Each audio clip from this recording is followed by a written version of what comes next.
turn all them L's and twist them R's.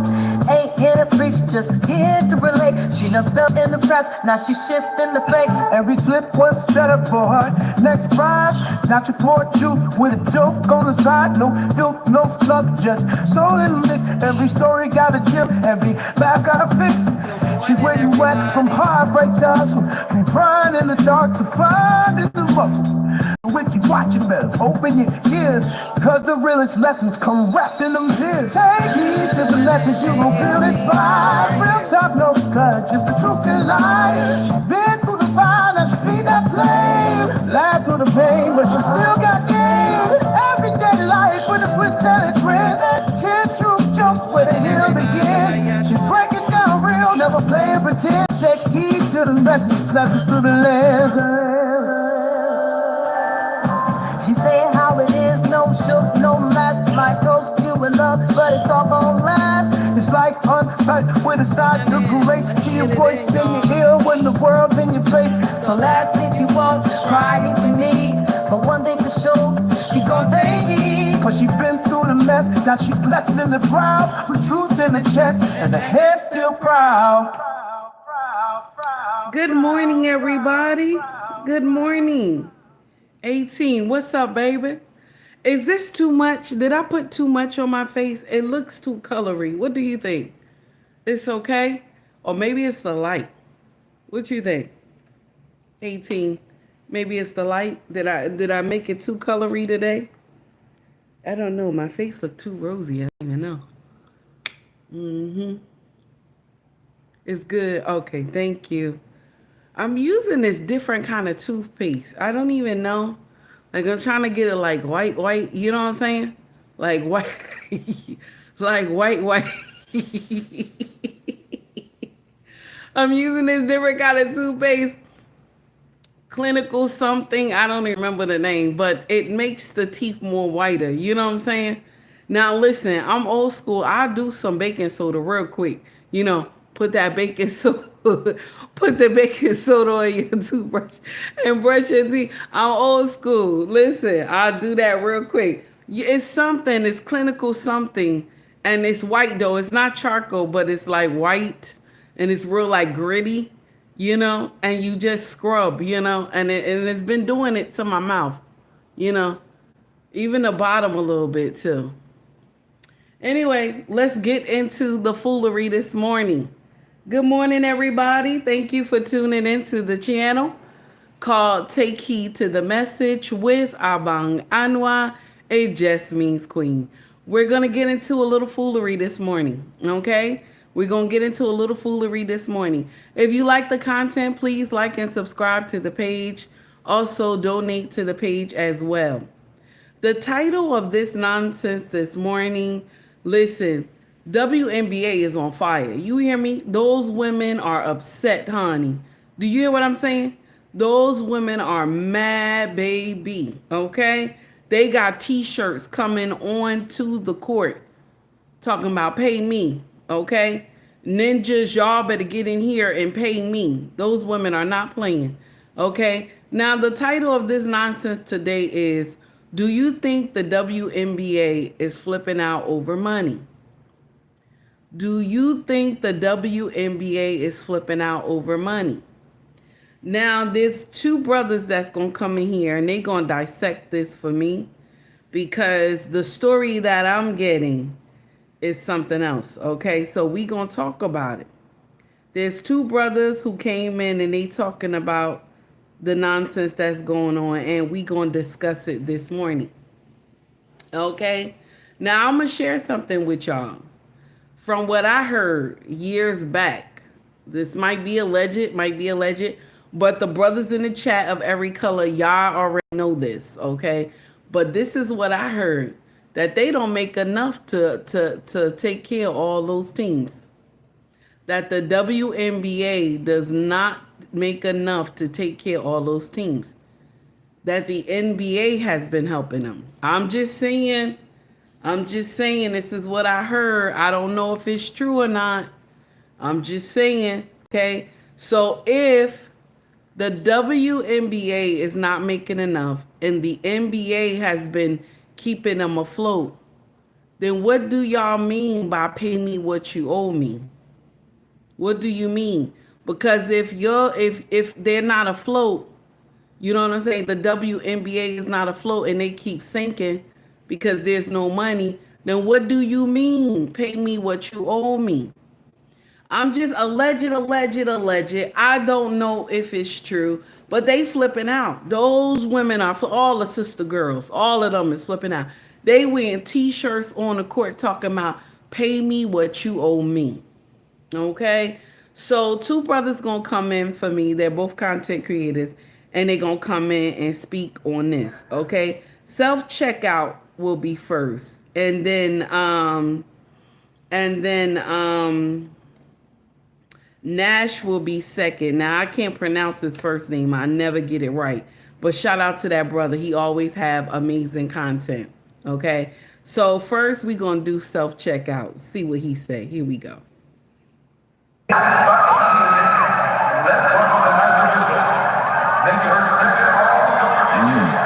Imagine showing up to your job that's going out of business with a shirt like this saying pay me more.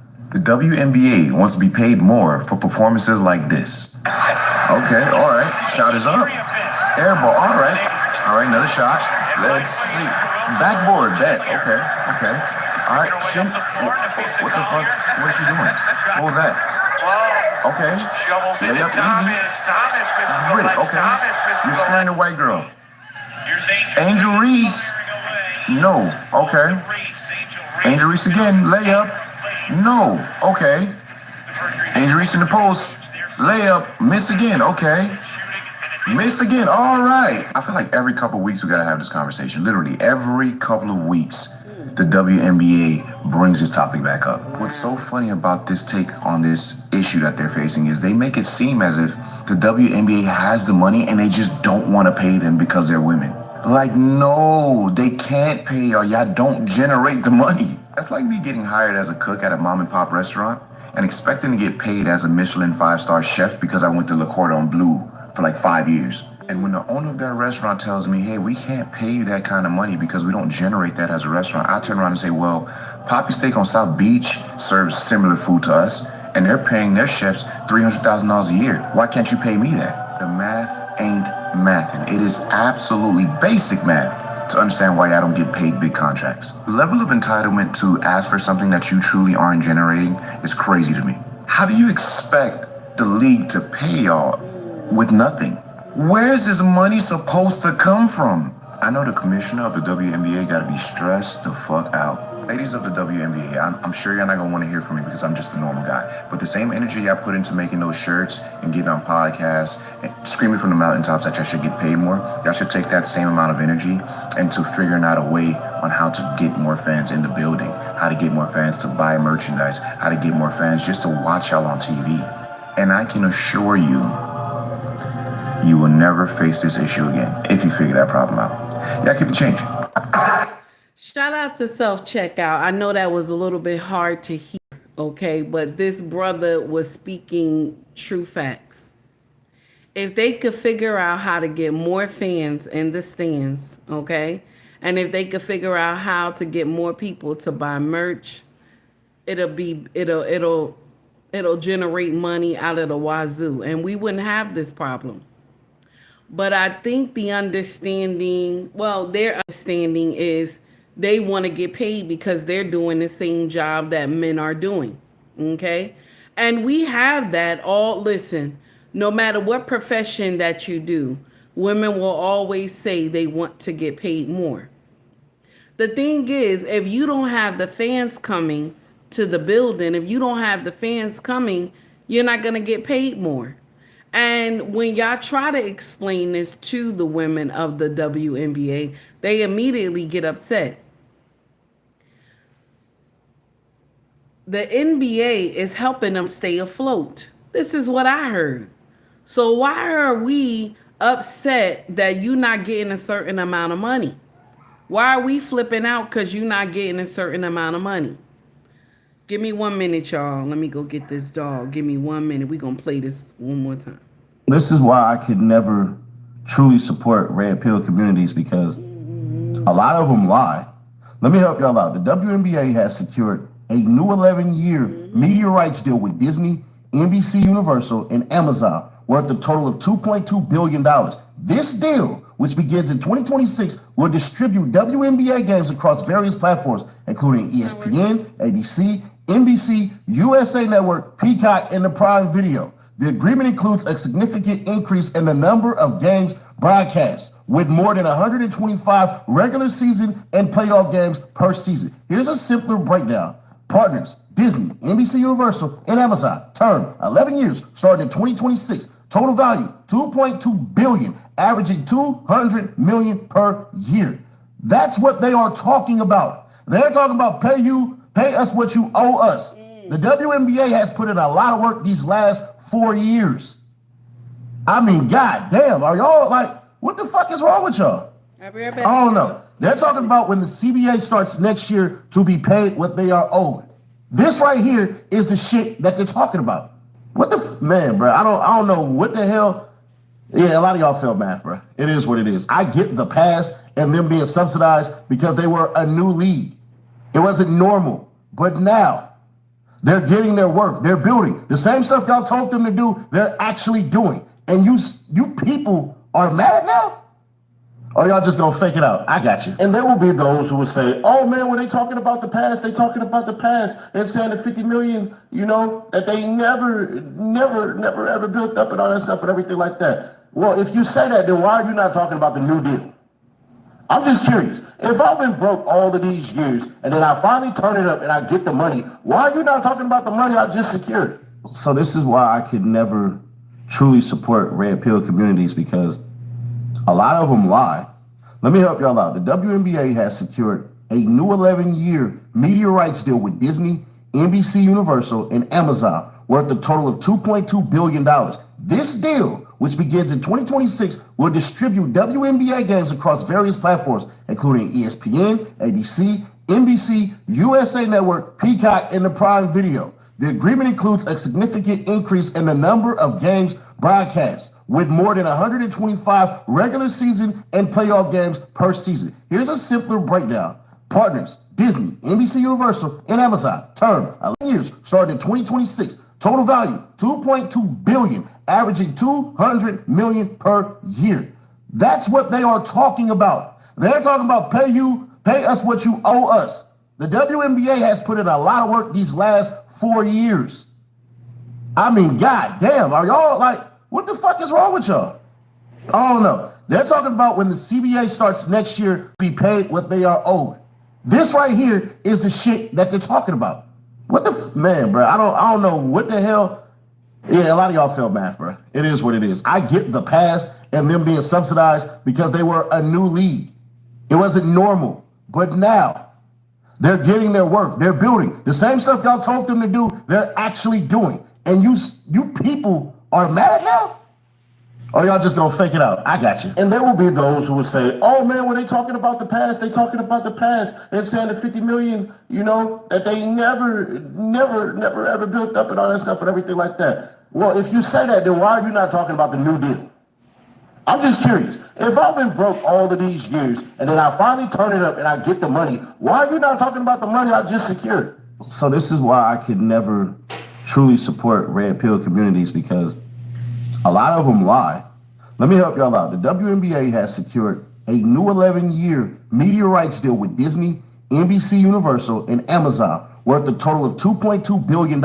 This deal, which begins in 2026, will distribute WNBA games across various platforms, including ESPN, ABC, NBC, USA Network, Peacock, and the Prime Video. The agreement includes a significant increase in the number of games broadcast, with more than 125 regular season and playoff games per. So that was Nash. KC, I think it's KD Nash. Shout out to that brother. I'm sorry I took so long. I had to bring the dog in. Okay. Y'all, what you think? What you think? What do you think? Okay. So the WNBA, they flipping out. They like, no, we want that money now. Okay.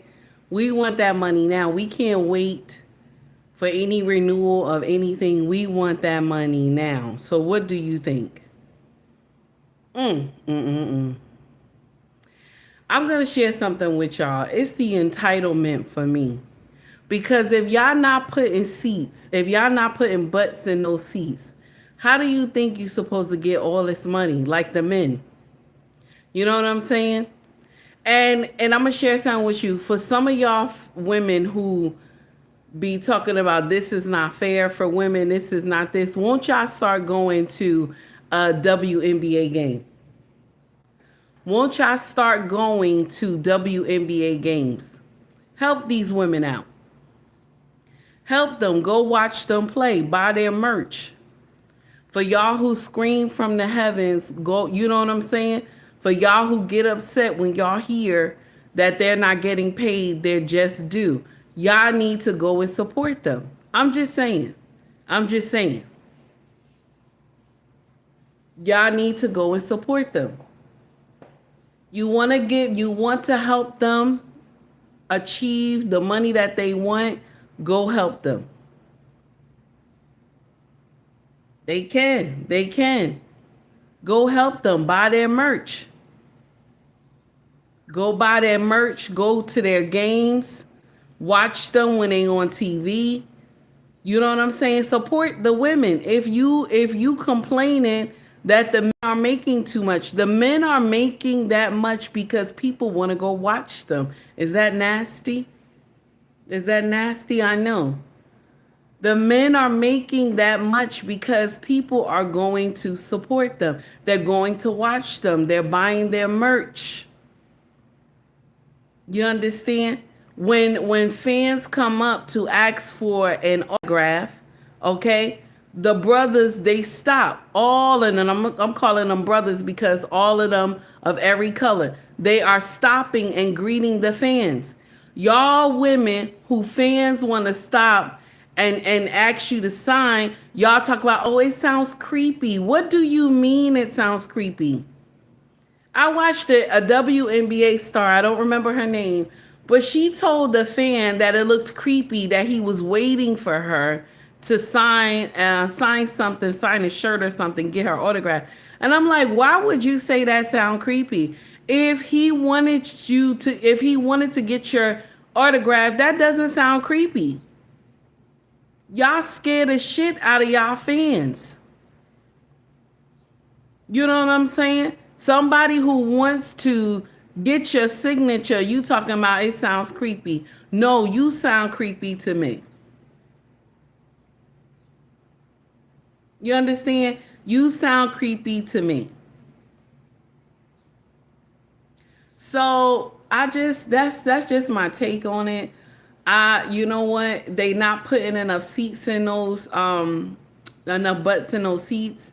Their merch is not flying off the handle. And I'm going to share something with you. Not every woman who plays in the WNBA that their game is priceless. I'm just saying. Thank you. I appreciate it. It is a nice painting. Guess where I got it from? You wouldn't even believe. I found this at the Dollar General. You would not believe. This is a beautiful painting. Found it at the Dollar General. It's beautiful. Yes, I love it. I remember seeing it a couple years ago. And I told my husband, I really want this one. Now there is sorry, we getting off topic. There is some beautiful statues, right? That a brother, an African brother, I think he's from Ghana. He makes statues that you place them on the wall, right? And he carves them from wood, okay? And he has a king and queen. The statues are so big. They're like from the top of my ceiling to the bottom where the board is. You see where that white board is? I wanted to buy them so bad. He told me he would give me a good deal, about $350, because, you know, he personally did them. And they look so beautiful. I keep telling my husband I really want them. So anyway, back to the story at hand. What y'all think?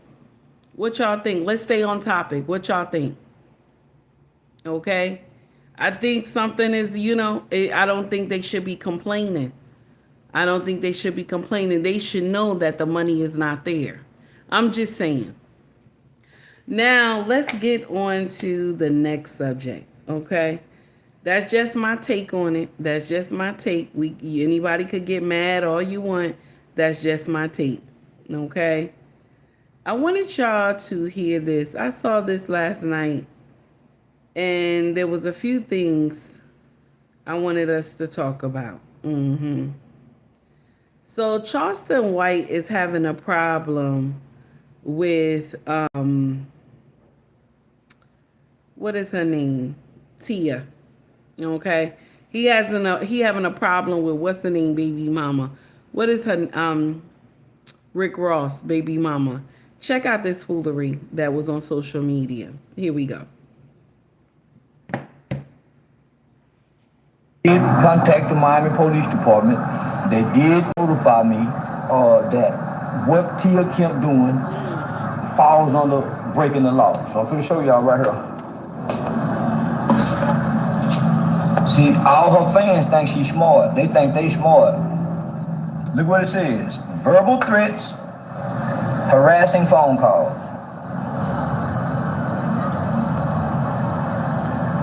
Verbal threats, harassing phone calls.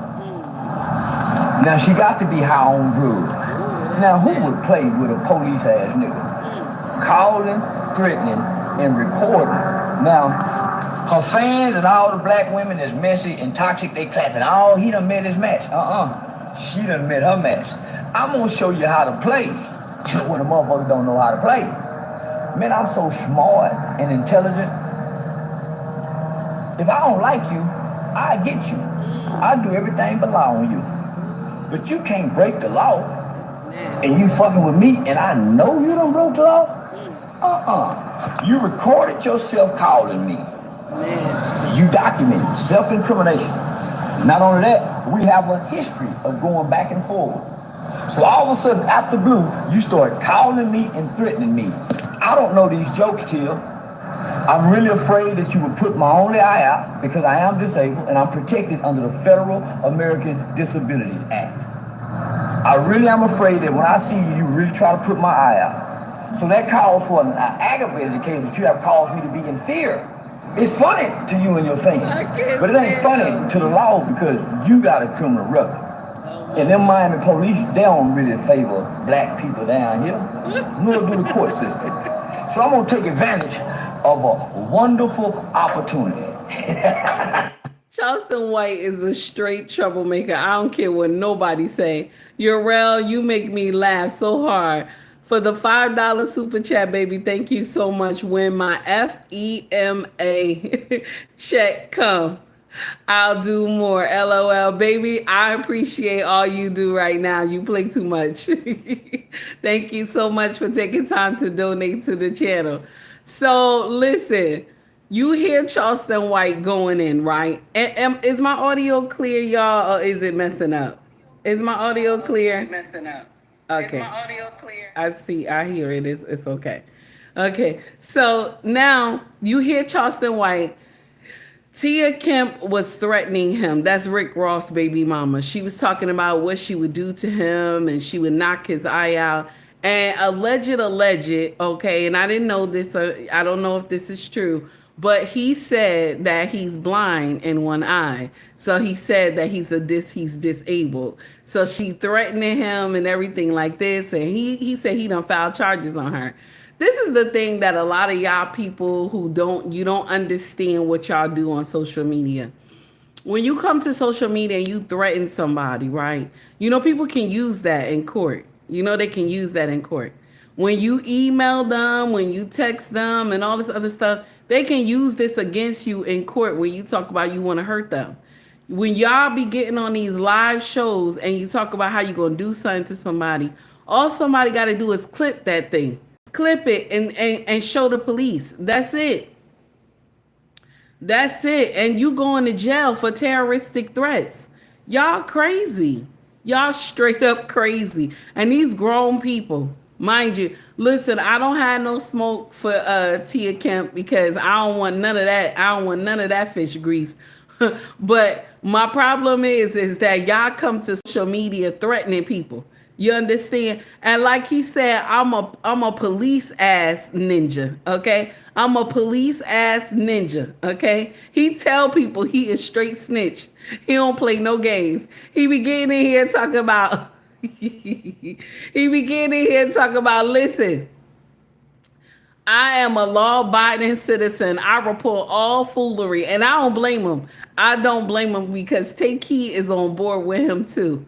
I don't play either. I'm a law-abiding citizen. Good morning, Green Beans. How are you? I'm a law-abiding citizen. I'm gonna report your ass if you get in here and start threatening me on social media. I'm gonna clip your live and I'm gonna go down to the popo and report your ass. I ain't lying. I don't blame him. I don't blame him one bit. And you know what? Tia be, I know I'm saying her name wrong. Kemp be in here and she be threatening everybody. She threatens everybody. And the thing is, she only famous because she get in here and dog walk Rick Ross. That's only why she famous. She get in here and dog walk Rick Ross. That's it, y'all. Now, let's get to the next. I think this is the ghetto. What we gonna say? I don't even think this is about, let me see.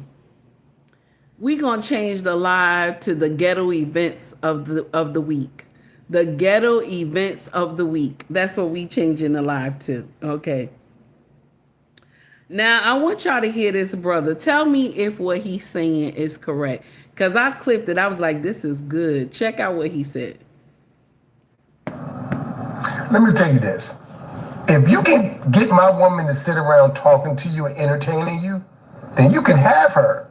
Because I'm not going to sit back and be watching my woman all day and seeing what she's doing. No, I'm not doing that.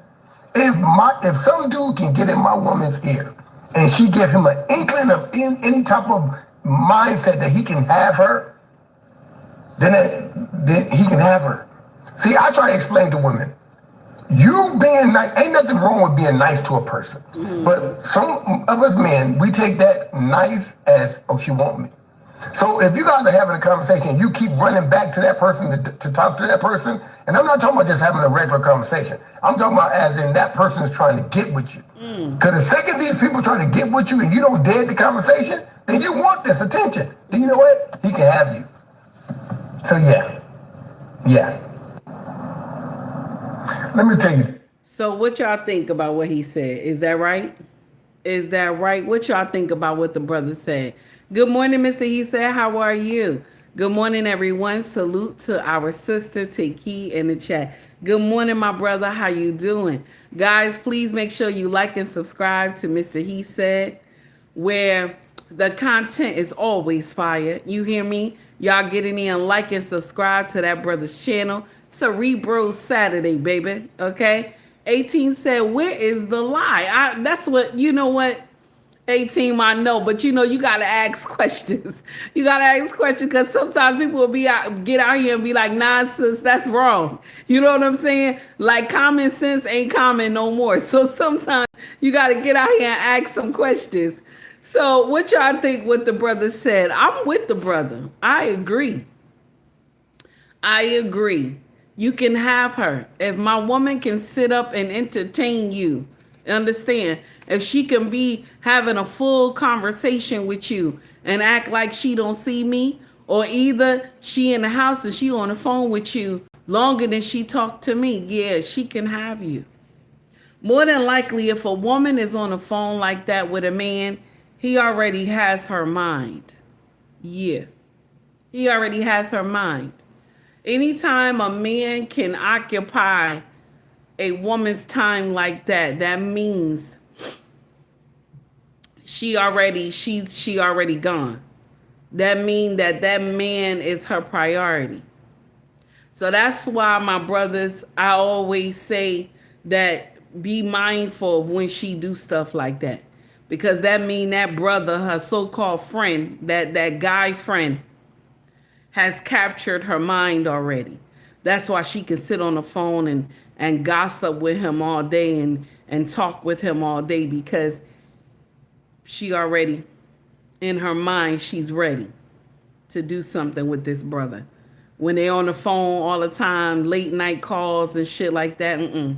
That's why I also tell you, if she got a baby daddy and she on the phone with him like that, ain't that much talking about the baby in the world. You understand? Ain't that much talking about the baby in the world. I'm just saying. All right. Shout out to that amazing brother. Now somebody stole his content. So I don't know who the real person is. All right. Let's hear this right here. Let's get into this foolery. Mask and mirror. Here we go. There's a study that was done where fathers and mothers lay in bed together. It was done in the UK. And when the baby cried, almost nearly every time the mother woke up in the middle of the night to the baby's cries and the father slept through it.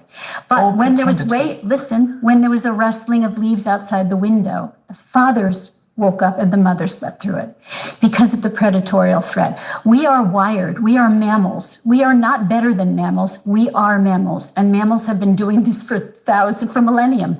And evolutionarily, there's a reason why we have different responses, different nurturing behaviors that are correlated with our hormones. We are not the same. We are equal in so many ways, but we are not the same. There was a... So... This is the same question that I had put to y'all yesterday. I said, would you rather have a man who wakes up every time he hears the child cry, or would you rather have a man that wakes up every time he hears a noise? Which one would you rather be married to? I asked this yesterday. A lot of y'all women in the comment section was like, oh, I want both. No, I asked you one. We're not going to do two wrongs can be right at the same time. That stupid monologue that y'all do on social media. That, two things can be right at the same time. No, we're not going to do that. So I asked y'all to choose which one. And a lot of y'all was like, I'll take the one who gets up every time they hear the noise. And I agree with you. I'd rather take the man that wakes up every time he hears the noise in the house, because I need him to make sure me and the children are protected. I'm not worried if my husband don't get up every time and get the baby. I'm not worried about that. What I'm worried is if someone gets into the house, who is going to protect us? Sometimes y'all miss the understanding and it rolls over your head, and y'all get in here and you crucify your husband on how he don't go get the baby all the time. Now, I never said he doesn't hold the baby in the daytime, okay? But y'all crucify him on not getting the baby in the night. But mind you, he gets up every time there's a noise in the house. That's not common. You will see him rise to the occasion when he hears something that is not right. Many times I have witnessed my king get up from the bed and walk all the way downstairs, walk through the house. Mind you, he already did the walk through the house before we went to bed. But if he hears something off, he'll get up, walk around the house again to just check to see if everything is all right. I'd rather have the husband like that than the one that go and get the child every time he hears the noise. My sisters, I'm going to share something with y'all that a lot of other content creators say. Just let men be men. Just let men be men. Stop trying to add and subtract to these brothers. Just let men be men. Just let him be a man. And that will open up so much room in your marriage. It'll open up so much. You understand? Just let him be a man. Thank you, Green Beans. I appreciate you. Just let a man be a man. I'm just saying. Now, here's the next one, okay? I want y'all to hear this. This is about, the foolery with the CEO. We got a few videos with the foolery about the CEO too. We still talking about the CEO, okay?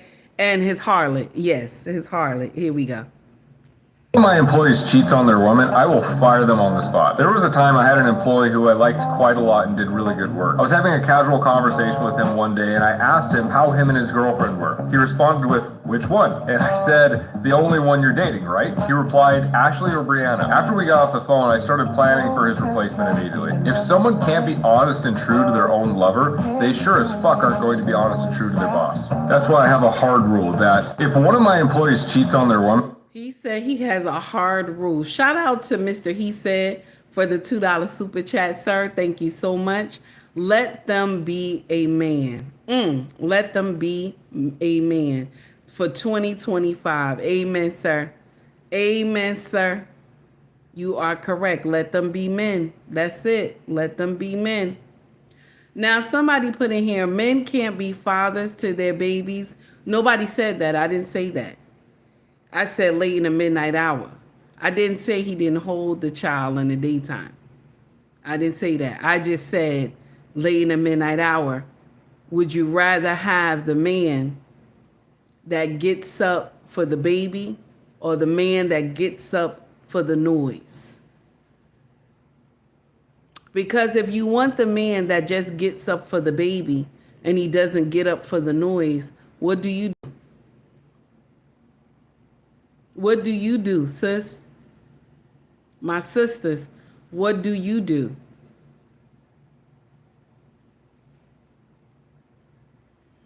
I'm just saying. Now, let's get on to the foolery with this this boss. He said, when my workers cheat on the women, I dismiss them. Now, I'm going to share something with you. That's just him saying that. But I that's none of my business if my workers cheat on their significant other. That's none of my business.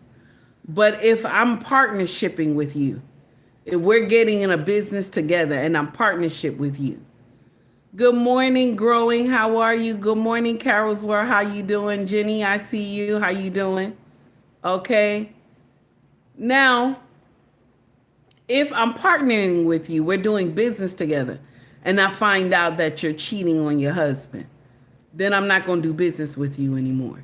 Because you can't trust somebody if y'all laying next to each other and they dogging you out like that, they can dog me out like that. And I'm not even having a relationship. You know what I'm saying? We just doing business together. I could see me dismissing you then. But if you work for me and you doing that nonsense and I see it, I would caution you. Because I would tell you, you got to watch that fire that's coming after you. You know what I'm saying? Watch that fire. People always believe when they cheat, they'll never get caught. I don't know why. You know what I'm saying? One thing that we were all taught growing up is that whatever you do in the dark will always come to the light. You understand? Whatever you do in the dark will always come to the light. So, with that being said, I wouldn't fire my workers. But if it was my partner, I wouldn't do no more business with you. I don't trust you. You don't even care for the person that's laying next to you. I can't rock with you. You know what I'm saying? But I understand what the brother was saying. Now, let's get on to the next foolery. Check this out. This is a Bible verse. Here we go. Did you know that the Bible speaks clearly about the woman who constantly argues? Proverbs 21:9 says, "Better to live on a corner of the roof than share a house with a quarrelsome wife." Yes, God himself says it's better to be alone on a rooftop than to live in a mansion with someone who only brings conflict. And it's not the only verse. Proverbs 27:15 adds, "A quarrelsome wife is like the dripping of a leaky roof in a rainstorm. A woman who constantly argues wears down the soul, like a drip that steals your sleep. Sister, if you fight, shout, and try to control everything, that's not strength, that's destruction. Your home doesn't need chaos. it needs peace. Proverbs 14:1 says, "The wise woman builds her house, but with her own hands the foolish one tears hers down." Did you know that the Yeah, that gotta be an amen right there. That gotta be an amen right there. That's wild. A lot of y'all sisters don't understand that passage in the Bible. A lot of y'all don't. This is why when your husband come home, you ready to wild out on him. Now, today is ghetto current events today, okay? We started out with the WNBA, but today is ghetto current events, okay? This is the uncomfortable truth, my sisters, okay, of every color. If every time your husband got to come home for a war, that'll make him not want to come home. I ain't lying to you. If every time you're ready to go full battle with this man, he don't want to come home. I'm not excusing anything of what anybody we just talked about the CEO. I'm not excusing anything. I am not excusing anything that when men cheat. Let's be clear. But my sisters, there's a part that we play, and I'm talking to every color. There's a part that we play in our marriage. And if every time this man comes home and there's a war waiting for him, okay, he's not going to want to come home. My sisters, I had said this to y'all before. Watch your husband when he pull into the driveway, okay? Watch him when he pulls into the driveway. Either you can watch him from the camera or look out the window, okay? Watch how he come into the house. If this man pull into the house and he jumps out the car real fast and trying to get into the house, that means he's happy to be home. If this man pulls in the driveway, he sits in the car and he sits there for a minute, he ain't want to come home. He's trying to gather himself. He's trying to get himself ready for the war you have waiting for him inside. I remember a young content creator. I'm not sure how her page is doing, but her and another woman has a podcast together. These is two youngins, okay? Got more common sense than some of these older women, okay? They're both married, okay? One of them said that she was telling her, like the last show, she was telling her, every time my husband come home, he sits in the car for like 20 minutes. So the other young lady told her because he's not happy to be home. She said, why would you say that? Her feelings was hurt. She said, I want you to start doing this to your husband. The first time, she said, when he gets in the house, I want you to grab all his bags and give him the longest hug that you can give him while he got his work clothes on. She said, what that's going to do, she's like, it's going to change his perspective. She said, and as he come in, greet him. Say, honey, how was your day? And then hug him. So she took the advice of the other podcaster. And when he came home, she hugged him very tight. And she said, honey, how was your day? And he looked at her. He said, what are you talking about? She said, I just want to know how was your day? You know, you want to shower? I already cooked. Are you ready to eat and everything? And he started smiling at her. He said, yeah, I'm ready to eat. I'm so tired. Like that, right? So now she waited to the next day. Okay, she waited the next day. Okay? She waited the next day. And so she watched him. And she saw how fast he jumped out of the car and got to the door. And so what she did it again. So she told her friend that's a content creator too. And she said, I told you. Because he's ready for the war. When he's in his car and he's contemplating what's going to happen, he's waiting for the war. Okay? He's trying to get himself ready. Okay? So now she says she changed her perspective on how she greet her husband when he come home.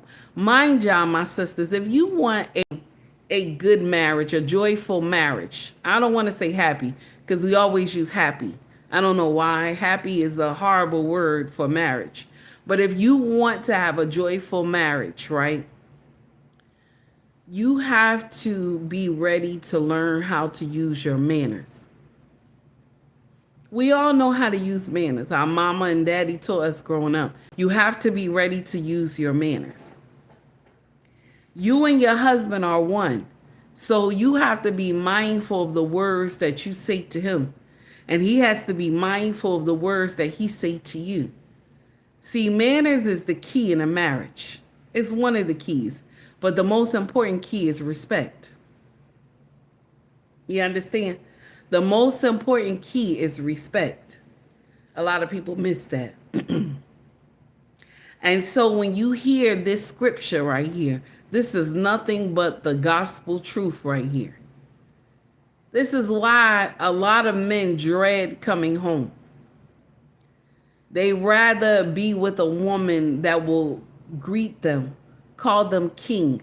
This is why a lot of men get amused when women call them kings. They get amused. They like, well, I'm not getting that at home.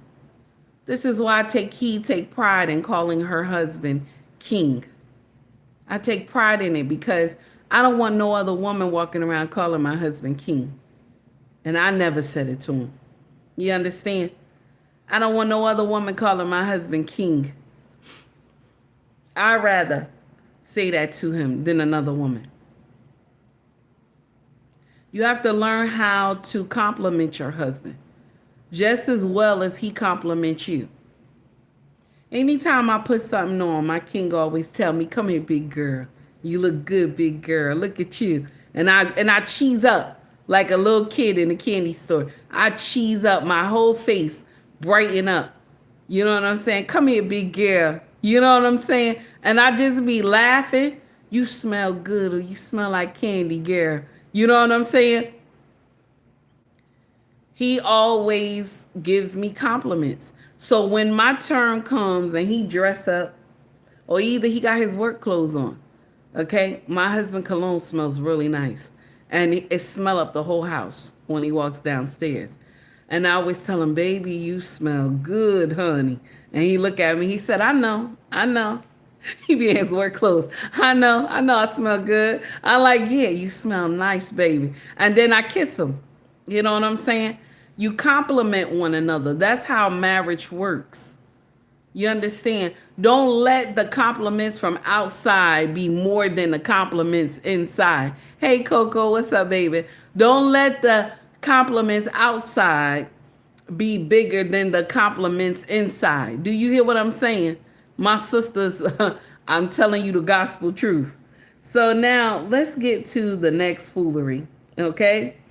I want y'all to hear, this is a balloon popping show. I'm so tired of the balloon popping show. It ain't even funny no more, okay? Here we go. You take offense to yourself. Okay. But when I look at you, I see the pain. I see the aggression. See what I'm saying? I see the hurt. I see the trauma, you know? But that's not from the relationship.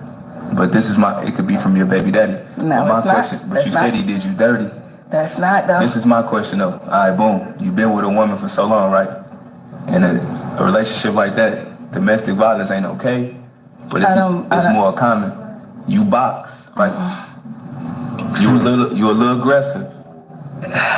I'm 5'10", 150 pounds. I'm writing a book, so I really don't want to say, but I'm 5'10". foster kid. I see the trauma. I see the hurt. I see the that's aggression. my dealings, not yours. But listen, bleed out in relationships And onto it the other does. person. But I don't realistic. never put my problems on the next person. I don't never wake up and be unhappy for the next person. I don't never put what I'm going through on the next person. Okay, my question to you Sound is, like a lie to me. again, I'm 150, Yes, sir. 5'10". You box. I can fight too. I ain't know. You But see I what would I'm saying? never, I don't do that. Are you confrontational? I do that because I don't Because the way you I don't approach pick up guns. I'm used to and I need to protect myself, right? I can't even get my question out. I see. You dig what I'm saying? I'm looking for something soft. Something for sure. Yeah. I'm trying to be soft, but She's- you weak. But then the insult. She said, I'm trying to be soft, but y'all ninjas are weak. These are the women that go to these balloon popping shows and they're not healed. She said that she boxed and her baby daddy and her used to get into, I guess, whatever. And so the brother is trying to dissect it and asking her some questions. And I'm going to share something with you. The young brother got a lot of insight. Let me share something with y'all. Most men who are men that have the king mindset, they can see right through women. They may not be able to hit it on the hammer, but they know something is wrong. And so he said to her, listen, something's going on here. You got some heartache and pain going on. And she said, well, he said, well, you know, this usually bleeds out in a relationship. And she said, no, I know how to handle my trauma. No. That's a lie. Even take heed. I didn't know how to handle my trauma either. You know what I'm saying? I didn't know how to handle my trauma. I knew something was wrong in my 20s. I knew what I was doing, something was wrong. I knew that every relationship that I was going through, that it wasn't, I was not healed. And the men in the relationship that I was in with, they knew something was wrong too, but a big butt and a smile will always fool anybody. How many times do Take Heed tell y'all that? But it was my king who, in my 20s, when I met him, he knew something was wrong. But what happened was my representative was at the forefront for 6 months while we were dating. My representative was at the forefront. So a lot of things got hidden until we got into a heated argument. And he looked at me. He said, I knew something was wrong. I knew something was wrong. He said, but come here, because I see you trying to push me away. Come here. Let's talk. And he was the only man that called me on my shit. That's why I have so much respect for my king, because he was the only man that I've ever met that called me on my shit and was willing to teach me. See, there's a difference when someone calls you on your shit, but willing to teach you too. Okay? Shout out to my king. The uncomfortable truth is that you can hear it in her voice when she get up there and tell you, y'all ninjas is weak. I gotta have the armor. I gotta have a full armor of war on to date somebody. That's crazy. I gotta have a full armor of war to date somebody. Mind you, when a woman lay hands on you and she knows she know you can't hit her back, she's a whole weapon.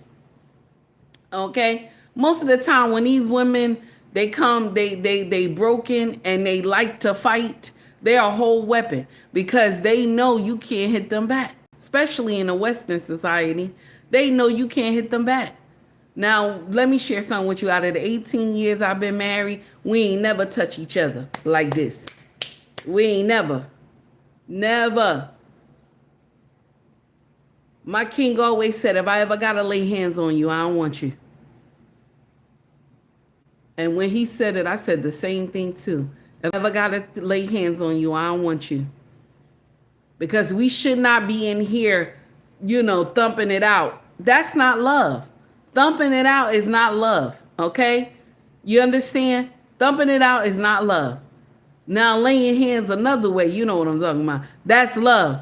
But we not, you know what I'm saying? If I got to lay hands on you like we about to have a whole war, that's not love.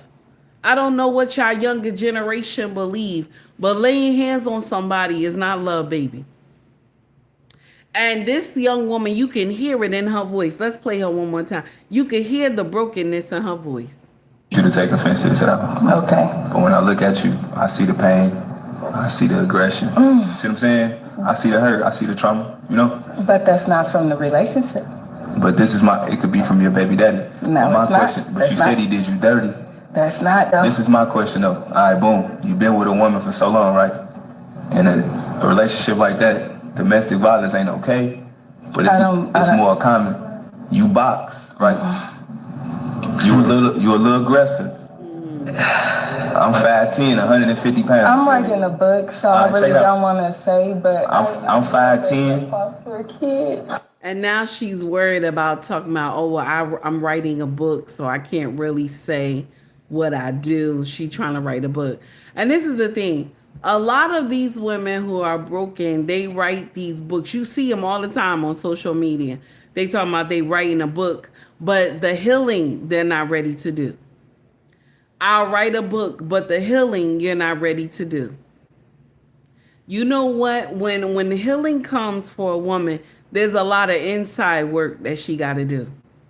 There's a lot of accountability that needs to be taken. And most women are not ready for that. They are not. Most women are not ready to take accountability. I ain't lying. I'm not lying to you. Even the older ones, they be in their 70s, 80 years old, and they'll be telling you some boo-boo-the-fool nonsense and have you to believe that that makes sense on why all these things happened to her in her past. But the truth is that she didn't do the work. That's the uncomfortable truth. She did not want to do the work. When most women are suffering and they're going through something, it's because they don't want to take the time to clean out anything that is not right within them. So they'll get out here on social media and blame all men. Yorel, thank you for the $5 super chat, baby. I wanted to shout you out, and Mr. He said, for donating to the channel this morning. I wanted you to hear this. Yorel, here we go right here. A sister says she tired of y'all coming to social media saying this foolery about black men. She said, I'm tired. Check out what she said. Don't like black men, please keep it to your fucking self. We don't care. We don't care. We don't care what black man drug you through the mud. We don't give a damn. Keep it to yourself. Because you ain't doing nothing but trying to create an alliance. Keep it to yourself. A whole bunch of motherfucking black women that just hate black men just for one black man that did something to you. And you gonna blame it on every other black man out here. No, bitch, keep it to yourself. We don't care. We don't care. We don't care. At all. We don't give a damn if you don't like black men. Stop getting on the goddamn TikTok telling people that. Keep it to yourself right in the fucking diary. But we don't give a fuck. To the black women that love black men, and love the grounded black men walk on, we don't give a fuck at all. Damn. Shut up. Whining asshole. See, I somebody got me a white man. The white man treat me better. Girl, bye. You were still getting the same black man because you never changed yourself. Oh my God. Take accountability. And there is a such thing as getting the same exact black man in a different body. Like, why are we acting like that ain't, like, what? It's the same thing. Thank you. Now, this young sister, she right. Now, this is just, I'm shouting out Yorel for the $5 super chat, but this young sister, she right. Because you can go over the same black men that you've been dating, okay? And you said that they've been dogging you out and this and that, but you can go over to the Caucasian community, the Hispanic community, and find the same man because there's work that needs to be done inside. You are not doing the work. So you're going to go get dogged you're going to get dogged in the Caucasian community. You're going to get dogged in the Hispanic community because there's work that needs to be done within you, my sisters. Do you understand? We getting out here and we talking about this man ain't shit. He ain't never been shit. He never was shit. All this stuff, right? But there's some nonsense going on in you that you're attracting this type of man. How many times have I told y'all this? You're attracting these men because you not right inside. When you not right inside, you're going to attract ain't shit men because why? You ain't shit. Ooh, that's nasty. Did I go too far? I know I did, but that's the truth. If you're attracting ain't shit men, that means you ain't shit either, my sister. Let's be clear. I know it hurts to hear it, but take heed. Let me share something with you. Take heed and I have said this before on my channel. I was Pukisha and Rakeisha. I was Pukisha and Rakeisha. Mr. Hisa said, that's nasty. I know.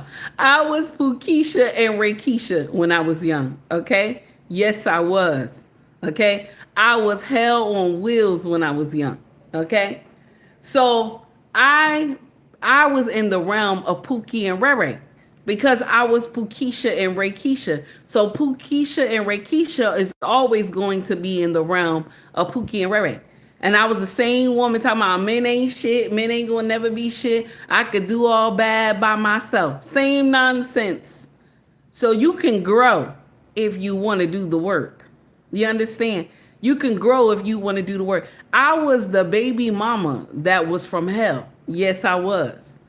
And I relished in it. I was the baby mama from hell. I was that baby mama that didn't hesitate to take off and do a sick day and go to court and make sure I got my money. I was one of those. I ain't had no mercy. When they called me and told me you was in and you got locked up, I gave two shits. I was one of those.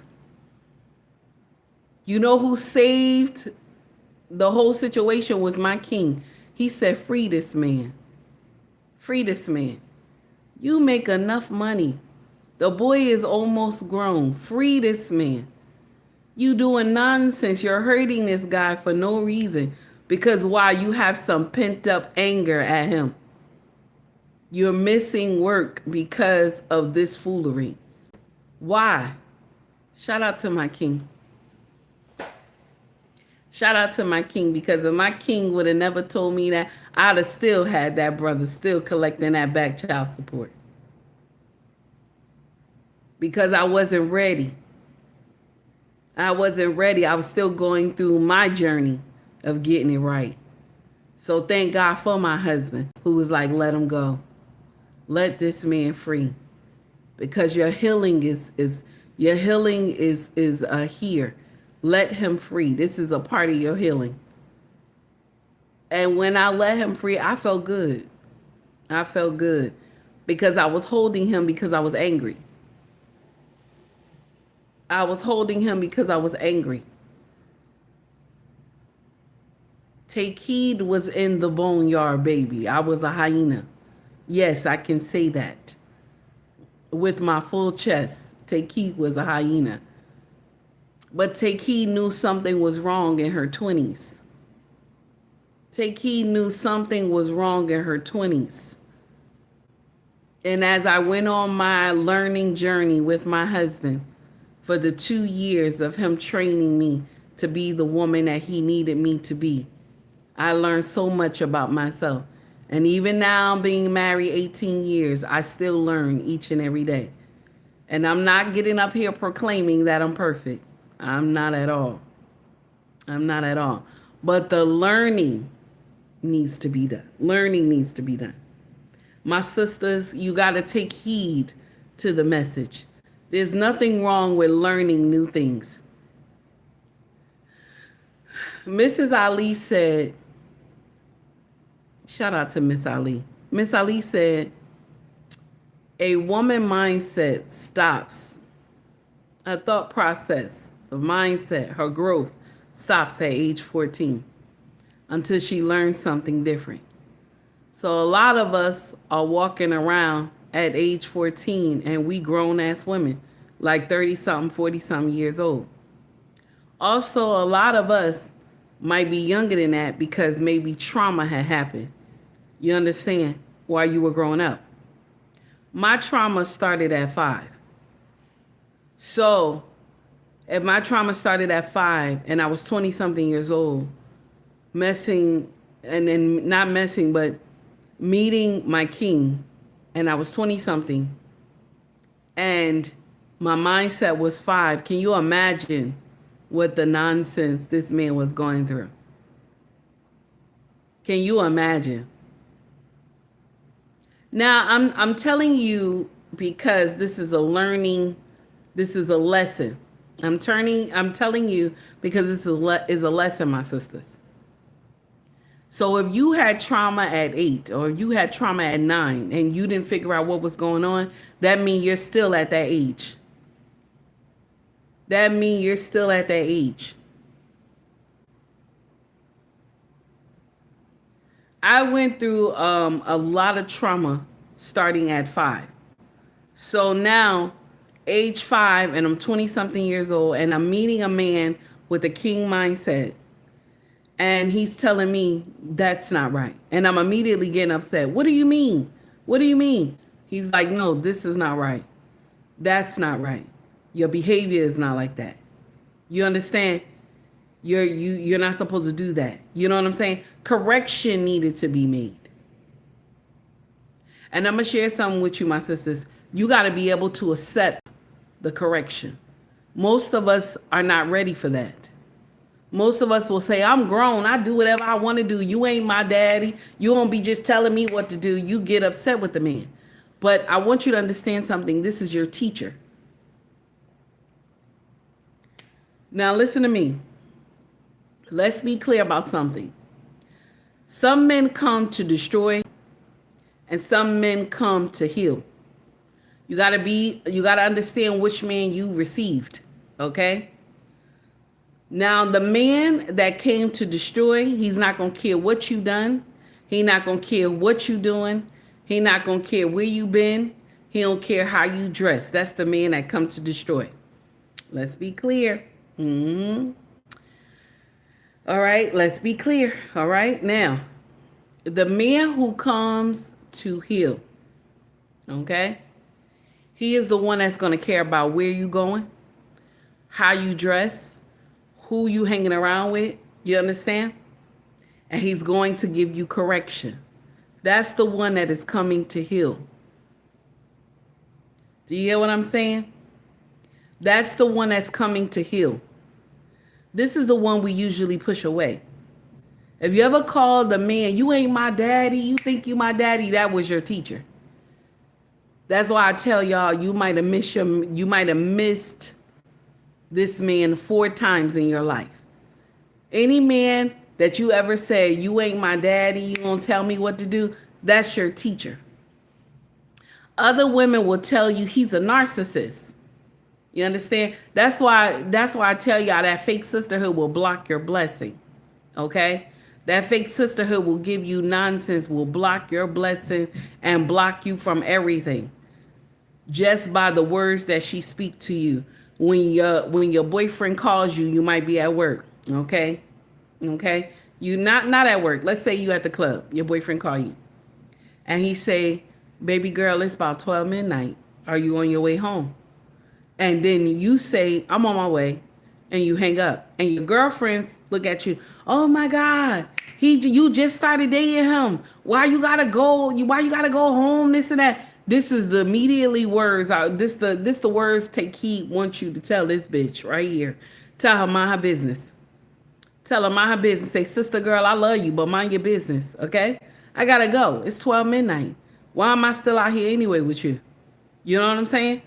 Tell her, listen, girl, it'll be another time to party. And you bounce. Because why am I saying this? When a man acts like this, you know what it is? He already put you under his covering. When he start wanting to know about your whereabouts and how you dress and how you behave outside, he put you under his covering. One thing my king had said to me when we first started dating, he said, I know your mouth is a problem. He said, but I never want you to disrespect me in public, and I never want you to disrespect me in private. He said, can you handle that? That's what he said. He said that to me. Can you handle that? I said to him, yeah, I can handle that. He said, I hope so. He said, because if you ever disrespect me in public or in private, our relationship is done. We were just dating. We were just dating, y'all. Just dating. You understand? I just met this man. I was looking at him like he was, you know. I was snapping my neck. I was looking at him like, what? He was like, never disrespect me in public. Never disrespect me in private. Because this is one of my boundaries. Mind you, that might have been boundary number 2 or something like that. Or number 3. My king was listing them off while we were dating. That's why I tell y'all, my brothers, you put those boundaries in while you're dating. You understand? So she knows how to roll when it comes. Because if you don't put those boundaries in, she can do this mess in front of everybody and just disrespect you and say whatever she want to say. And she, you know what I'm saying? And she like, it's some good. She don't care. But if you put those boundaries in the beginning, she know what not to do. She know what not to do. Out of all the years we've been married, I still remember those words he said to me. I don't care where we at. And even if I don't agree with something that he said, I wait till we get home and we talk about it. I never tell him, oh, nah, Ninja, you ain't going to be doing this. You ain't going to be doing that. You ain't going to be saying this to me. I never do that. I say, honey, when we get home, can we talk? And when I talk to him, it's not with disrespect. How this, how that, this and that, mother so-and-so. I don't do none of that. I talk to my king with respect. This is why a lot of y'all don't get to stay in a relationship, because y'all don't know how to talk to men. This is why a lot of y'all, even y'all old ones too, this is why a lot of y'all don't get to stay in a healthy relationship, because your mindset is messed up. I know it's nasty, but it's true. Okay? Now, this is for Mr. He Said. I thought that this was so funny. And I listen, take heed to the message does not support violence. But Mr. He Said, this is for you for the $2 super chat. I thought this was so funny. Here we go. I was telling a client that this year, my son dropped a kid for calling his Vietnamese friend racial slurs. He told him to quit being a fucking racist, and the kid put his hands on him, and my son gave him something to think about on the way to the nurse. Now I picked my kid up from school and took him for ice cream. And my client says, stop telling your kids if someone hits them, hit them back. You're part of the problem. No, I'm not. I'm the solution your kid wasn't ready for. If you think I'm going to send my child into school like a little lamb and tell him, go get an adult in the midst of being mollywopped, absolutely fucking not. This isn't Daniel Tiger's conflict resolution. This is real life. I don't raise bullies, but I'm sure shit not raising a victim who stands there like, please stop hitting me. I'm emotionally aware. My kid's going to pop off like they've been waiting their whole life for the green light. I'm not going to sit there in the principal's office like, oh, I told him to walk away. Because no, the fuck I didn't. I told him to aim center mass and don't stop until it's over. And if your kid started it, I don't care how it ended. If you want to raise your child to be a gentle negotiator, go for it.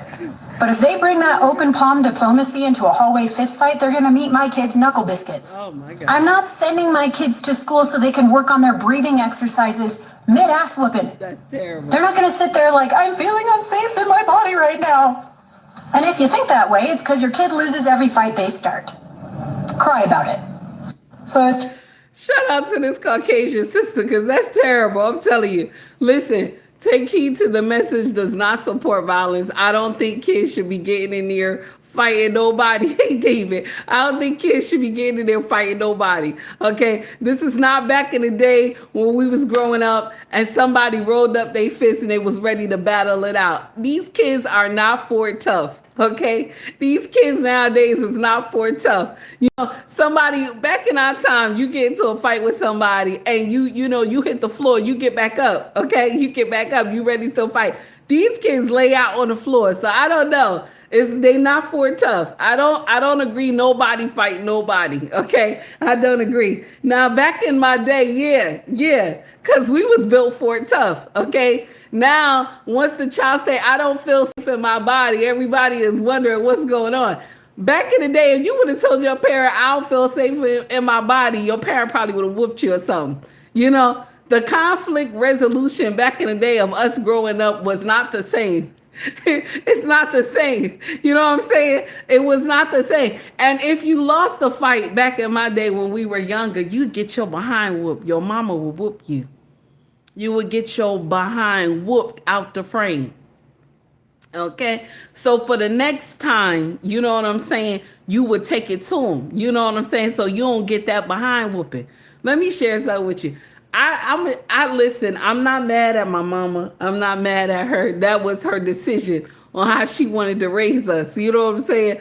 But I think I encountered a lot of trauma because it brought the beast in me. So when I would fight somebody, I made sure I didn't lose. You know what I'm saying? I think it brought out the beast in me. So I want to get in here and be like, yeah, this makes sense. Fight, I don't listen. Let me share something with you. I don't even want our children to fight. I don't even be wanting our kids to fight. I'm telling you right now. I don't be wanting our kids to get into no fights or nothing. I be telling them, do diplomacy. She talking about some knuckle biscuits. I don't have time.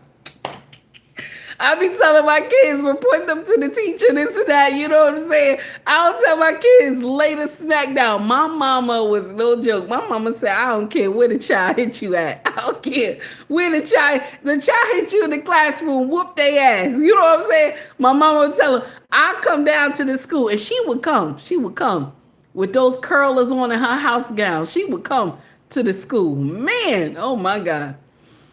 Soon as the principal tell her, well, your daughter was doing, my mama said, well, did the child hit her first? That's what my mama would ask.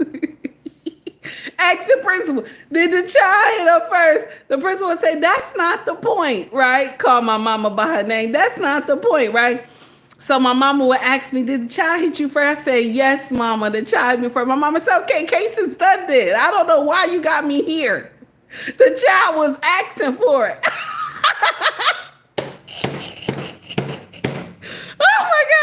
Oh my God, no. So it's a different type of way that they raise these kids now, okay? These kids is not built for tough, okay? Y'all gotta stop encouraging y'all children to fight. These kids are not built for tough. They get hit, they hit the floor. That's it, and they laying there. You know what I'm saying? Laying there. No. Back in the day when we was growing up, you fell, you got back up. You was ready. Anyway, shout out to the Caucasian sister for doing the whole skit. It was hilarious. Oh my God. Okay, so next foolery of the day. Let me see what we got. Now, let me see. It's been crazy. Okay. Now, I want y'all to hear this. This is a Muslim sister breaking this down. I thought this was amazing. Now, shout out to her. Now, I know some of y'all might be in your, in your panties, y'all. A bunch, how you say that? Got your panties in a bunch. Yes, take heed, watch Muslim content creators too. They got a lot of insight as well. Just like Christian content creators too. I'm not racist over here or religious, all this nonsense. I don't do all that. If you talking like you got sense, I can rock with you, okay? Check out what she said. This was beautiful. Here we go. Wake-up call for me was when my husband one day told me that he wasn't looking forward to coming home to me. It hurt. Now, this isn't why we got married, and this isn't what a happy home was meant to be. I didn't realize that my constant complaints and nagging and whining made my husband feel inadequate. The fact that I fought, and I fought hard using my greatest weapon of mass destruction, my mouth, made him angry. The fact that I didn't look good in anything he did, I didn't compliment, I didn't show appreciation, made him feel that he wasn't good enough for me. My lack of interest in his hobbies, the things he liked to do, made him feel lonely. Now you see, if you do not fulfill your spouse's needs, wants, and fantasies, you run a high risk of chasing them out to go and fulfill it elsewhere. Now, it took Saeed and I about 5 to 6 years of terrible fights. We literally had reached rock bottom where divorce was actually on the table. Before we sat down and started to ask ourselves, what is it we really wanted from this relationship? And that this thing we had is not why we got married. So we sat down and talked. I started with myself. I asked my husband to tell me, what is it about me that he doesn't like, that he wants me to change? And what is it about me that he likes, that he wants me to continue or improve upon? However, I asked him to be merciful, that he shouldn't break me while speaking to me. He shouldn't tell me things that will make me feel very small. Fortunately for me, he responded very positively. Hey, Stephen. And it was really hard. It's very hard hearing the truth about yourself. It is hard. But I also asked him to remind me tactfully, because a lot of the problems we had were habits that I had developed over so many years and would take time to break.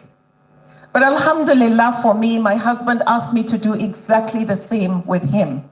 And this was the real turning point in our relationship, in the marriage. And this is... Now, I like what the sister said. I like what she said, and she was truthful in what she said. A lot of married women, we don't see our flaws. We We only see our husband flaws. Yeah. We perfect.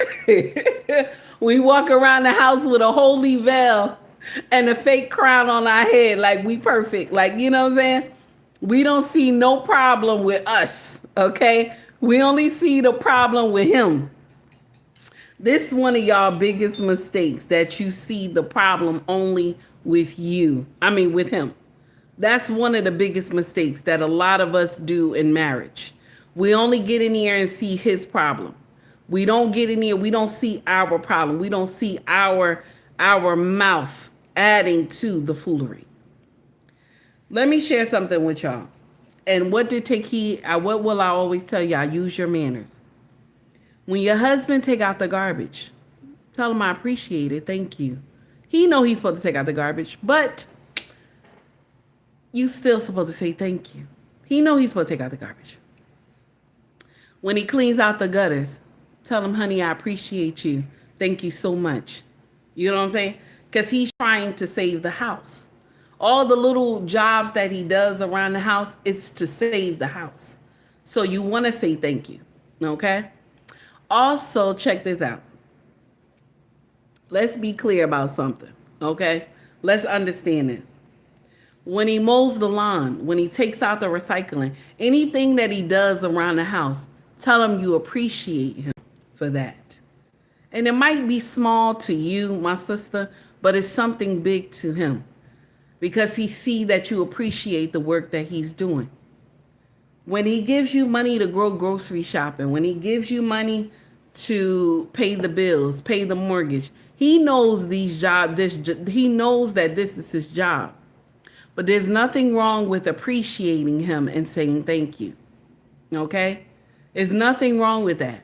There's nothing wrong when you see the mortgage clear in y'all joint account and you tell him, honey, I appreciate you. Thank you. When the light bill, the gas, the water, even if you helped him pay those bills, you tell him you appreciate what he's doing for the family. Even when he's buying school clothes or buying the kids' clothes or buying underwears for the children and all these other things, you appreciate him. Say thank you. Men love that. They love that. Why am I saying that? Why am I saying that? Because, my sister, you love to be appreciated. When you cook and everybody say, mama, thank you. When your husband say, baby, thank you, the food was amazing. Don't that feel good, my sister? When you go and hem a pair of pants for your husband that was in the closet and he never told you the pants needed to be hemmed, but you saw it when you washed it, okay? And you hemmed the pants. And he turned around, he said, baby, I didn't even tell you the pants needed hemming. Thank you so much. And you tell him you're welcome. Manners help in your marriage. Manners help in marriage. See, all this shouting and acting crazy and snapping on him, that does not help. Because I'm going to share something with you. Marriage is a lifetime career. Just like you have a career going to work every day, you have a job going to work every day, okay? Marriage is a career. Do you understand? So just how you respect that manager, just how you respect those co-workers, do you understand? You're supposed to respect your husband. You're supposed to respect your husband. She's right when she said that. She said, I never appreciated anything he wanted to do. When your husband come to you with an idea about a business, or he want to move differently, or maybe he want to get a different job, encourage that. Encourage that. Don't get in here and tear it down. Oh, how you think this gonna happen and how you think that's gonna happen. When a man already come to you with a game plan, they had already dotted the I's and crossed the T's. They already know how they're gonna get this money. They already know what they're going to do when they get this money. Most men that have a king mindset, we talking about the brothers who have a king mindset. We're not talking about men who just come out the gate and say they don't have, they 1 week they on this one and 1 week they on that one. We not talking about him. We not talking about him. We talking about the brothers who have the king mindset. The ones who, and I didn't say a king mindset meaning he's rich. Please be advised. Take heed. Don't talk like that. I'm talking about the brother who worked for the city. I'm talking about the brother who worked for the garbage company. I'm talking about the brother who worked in the sewer. I'm talking about the brother who is a plumber. I'm talking about the brother who is the electrician. I'm talking about the brother who is the police officer, the fire department. ETM. Am I saying that right? No, I'm going to say that wrong. A brother who works in the hospital. He could be an orderly. I'm talking about a brother who has a king mindset. Okay? He could work at the bank. He has, thank you so much, Coco. Thank you so much. EMT, thank you so much. I was going to say it wrong. So that's who I'm talking about. Not, we ain't talking about nobody rich. When I say a brother with a king mindset. Okay? So with that being said, when he comes in here and he gives you a plan of what he wants to do, encourage him. Encourage him. You don't know how much that is a blessing for a man to have his wife encourage him and a dream that he wants to fulfill. Every time my king come along with something, I be looking at him. I look at him twice. And I'll be like, you already got it planned out, baby. You already got it planned out. I be just encouraging. You already got it planned out. I be excited. I tell him, you already got it planned out, baby. I already see you. He look at me, he start laughing. You got to encourage when they come with a mindset. Mind you, check this out, okay? Mind you, check this out. Taki was not always like that. Okay? Taki was not always like that. Do you understand? I want you, can you please stop spamming my chat, my dear? Can you please stop spamming my chat? I see you. You know, we only allow grown folks over here, not children. Stop spamming my chat. Thank you.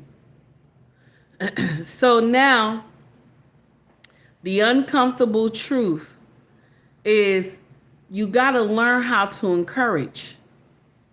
Just as well you speak life over your children's name, okay? You speak life over your children's name, you're supposed to speak life over your husband's name as well. Okay? Now we're going to get over to the next foolery of the day, okay? Now, I want y'all to hear this. This is real walk away. Real walk away. Listen to this. Now, remember, we on ghetto current events.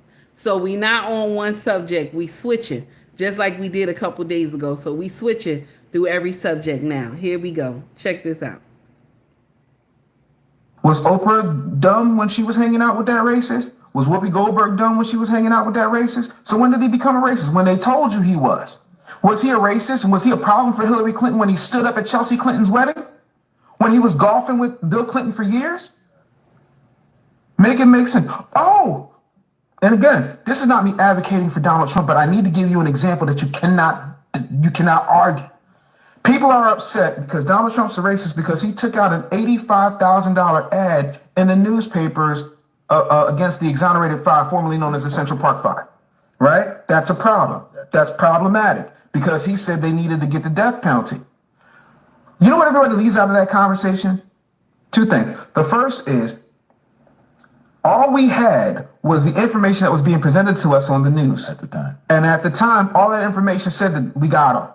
We got these kids. They ain't say nothing about rounding them up or how they rounded them up or this, that, and third. They set up there and they present. Go look at forget me. Go look at Ava DuVernay's Netflix movie. Go look at all the documentaries made about these guys. Now, here's the gag. At the time when Donald Trump did that, he was a registered Democrat. He was. Not only that, he was a private citizen. Not only that, the district attorney, the assistant district attorney, Democrat. the chief of police, the mayor, all of them happen to be Democrats. Yep. That's nasty. I always like, you know what, that's when you're arguing with somebody and you're talking about President Trump, right? That's the first thing they always bring up, the Central Park Five. That's what they always bring up. But at the time when Central Park 5 happened, all of New York was rooting for those brothers going to jail. They were rooting for the death penalty. Because there was a time where you could walk around in Central Park back in the day without getting hurt. But Central Park had changed over the years. And anybody who walked through there, you would have been foolish to walk through there on your own. A lot of bad things happened in Central Park back in the day. But there was a time where it was safe. Okay? Now, we know that's old news. We know it. But I wanted to bring it up because how is it now that Trump is labeled a racist when all he did was hang around with melanated folks? All he did was party with melanated folks. All he did was give loans to melanated folks. Now, if white people want to get offended and call him a racist, then yeah, they probably be right. Because he helped more melanated people than just a little bit. If we want to be frank about it. You know what I'm saying? I just want us to understand that part. Okay? He did more for the melanated community back in the day when he wasn't even thinking about coming to office. He did more for the melanated community than just a little bit. Okay? All these women who hate him now, Whoopi and him was tight like this. Oprah and him was tight like this. Okay? He broke bread with all these famous stars that we grew up loving. Okay? He also provided them shelter at times when they were in trouble. Okay? But this man is racist. He hate black folks. This is what y'all say. Okay? He's the only president that got a border czar for pardoning people. Only president that decided to get a border czar. I'm just saying, I know a lot of y'all don't like Trump. That's your business. This is my channel. Okay? I say whatever I want to say. This is my channel. Okay? They used to rock with Trump back in the day. Everybody loved this man. But now he's a racist. And they actually know him. Like they actually broke bread with him. They know what he is. Okay? They've been with him. That's why Mike Tyson don't say shit about him. Mike Tyson don't say nothing bad about Trump. Because he knows the real Trump. Because he knows him. See, the ones who don't actually know Trump, that's why y'all talk all that shit about him. But when you actually get in a room with him, you can have a full conversation with this man. Ask me, can you have a full conversation with any of the other presidents that was in that seat? Ask me. They'll be scared to talk to y'all. But Trump get in here and talk some good. Because why? He's a real New Yorker. He ain't no fake New Yorker. He's a real New Yorker. That's why a couple weeks ago he came out and was talking about the small hat people in Iran. And he was like, this is some bullshit. I immediately knew. I was like, this is the New York coming out of him. They done pissed him off. Let me share something with y'all. And I want to add this in too. Because the Epstein files and all that stuff, a lot of his base, y'all mad with him and stuff like that. But I'm going to share something with you. He could, even if he did have these files, he could never come out and tell it. There's too many people of power that was involved in that nonsense. Don't get me wrong, what they have done allegedly, okay, and the stories that we have heard is horrible. It's horrifying, okay? It is horrifying. Do you hear what I'm saying? But there's too many elites that's in here. Too many elites. And some of the elites we love and listen to their music, okay? I'm just saying, okay? There's a lot of people that is there that is powerful. And he know he can't release certain things. But they did release the flight log, okay? So now y'all put 2 and 2 together. They did release the flight log. So you put 2 and 2 together, okay? There's a lot of stars that we loved growing up, okay? There's a lot of people that we know today that's on those lists, okay? Now, let's be clear. Let's be clear. Okay? Let's be clear. They had fundraiser events too. Okay? But yet and still, they were there. They were there. And they heard the rumors of this island. So why go? Okay? Why would you go? So I want us to understand something. If President Trump reveals anything about these people, you don't know what's going to happen. You don't know what's going to happen. Let me share something with y'all. It's not just Democrat and Republican that run this nation. It is not just that. It is the powerful and the elite, okay, that run this nation, that make decisions, okay? This is not awkward that President Trump won the second time. This is not awkward that he won the first time, okay? Because we all know that all the presidents, every president that has sat in that seat, they're linked by blood. Can you imagine? How do they just all have all the presidents linked by blood? All of them. All of them, except Trump. Except Trump. But all of them are linked by blood. Can you imagine? Even Obama. Can you imagine? Because y'all know Obama mama is what? Caucasian. So even Obama, okay?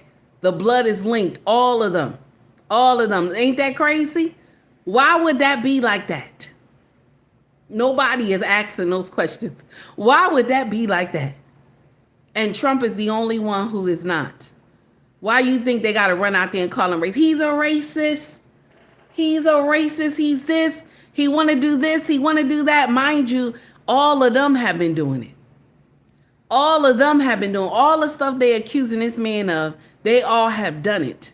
I know y'all saw how they just switched Kamala Harris, put her in there real quick. And there was no vote or nothing. They just threw her in there real quick. If the Republican Party would have did the same shit, if the Republican Party would have did the same shit, it would have been all hell would have broke loose in here. Okay? Steven said he don't like black people. That's what they say. That's what they say. It's nonsense. Anyway, now let's get on to the next one. I want y'all to hear this because this young lady right here, she worked directly with the fundraiser for Kamala Harris. I want y'all to hear this. Check out what she said. Beyonce. Despite her repeated denials, Beyonce was paid. Who was she paid by? The Harris campaign. She was paid tens of thousands of dollars to give a speech that no one wanted to hear. And Kamala Harris thought all of these people came out to Texas to hear her speak. Yeah, right. Beyonce came out and gave this speech, this boring ass speech, and just left without performing. And then Kamala Harris got booed. Cardi B was paid. Cardi B, who famously said she wasn't paid, her production company was paid to show up. Don't fucking ask me. I don't give a the resume that they send. I'm not endorsing no fuck presidents no more. Cause we could fund two wars. My talking about we don't got it, but we got it. Like we're the greatest nation. No, the we're not.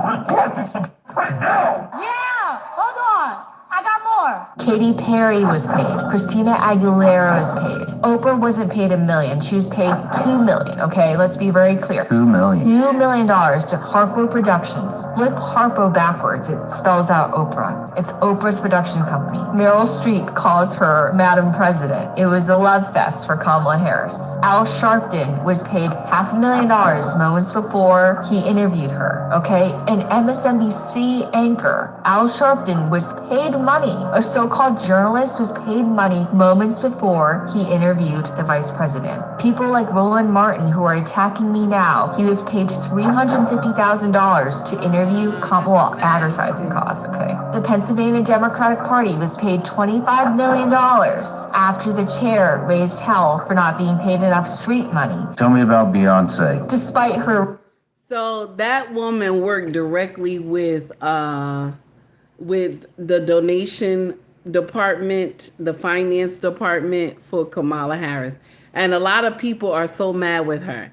And she even came out and said there's nothing that they would do to her because she's the one that gets the money for the Democratic Party. Alleged. The young lady sound like she just, a fiery cracker or whatever. A firecracker, I was trying to say.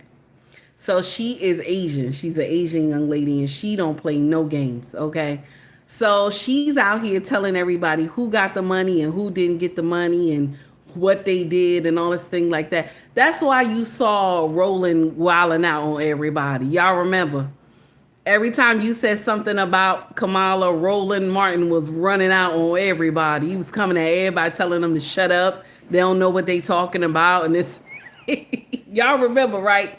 Okay. So now you also had Oprah Winfrey said she never was paid, but we all know if they sent the money to Harpo Studios, we know that that's her. Okay. So the young lady didn't have to say, oh, if you turned her name around backwards, you know that's her. No, we know. Same thing like when they always told that Beyonce was coming to she was coming to the event. She came, but you remember before they had lied and said she was coming. She didn't come, but she came to the second event and it was only a speech that she said. And I'm going to share something with you. I always laugh at women when they say we are independent women, but you married. You married. We are independent women, but you're married. You know what I'm saying? You out here telling women to be independent, go out here, do whatever you want to do. But yet you go and you sleep in the same bed with a man every night. Same man every night. You sleep in the same bed with him every night. But I want to hear you don't see that, right? Nobody sees that. Same women that get in here and they be telling you be independent, that men ain't shit, men ain't gonna never be shit. They be the ones that be married. They be married or they can't just be alone. Look at Megan Stallion, how she got up at the Essence Fest. I think it was Essence Fest a couple years ago. And she said, I don't need a man, but I want him. You know what I'm saying? I don't need a man, but I want him. You sound stupid. And every time you turn around, she got a new man. Every time you turn around, she got a new man. Like she just can't stay on her own. Do you understand? So all these people who come to social media and they tell you to, and back when Kamala was running, vote for her, vote for her, vote for her. And she could never tell you why to vote for her. Only thing she would come up with, Kamala Harris would come up with is say, my mother. I was so tired of that. That shit pissed me off. My mother every time. You know what I'm saying? May her soul rest in peace, her mother. But that shit pissed me off. Like we worried about the economy. We barely eating in here. Everybody is struggling. And she's always talking about my mother was a single mother. Your mother chose to be a single mother. She chose to be a single mother because she didn't want to listen to your father. That's the uncomfortable truth. Because your father was an astute type of man. Is that nasty? That was nasty what I said. The father was an astute type of man. He didn't play no games. And the mama couldn't handle that. So she took those babies and she left. Okay? She made herself single.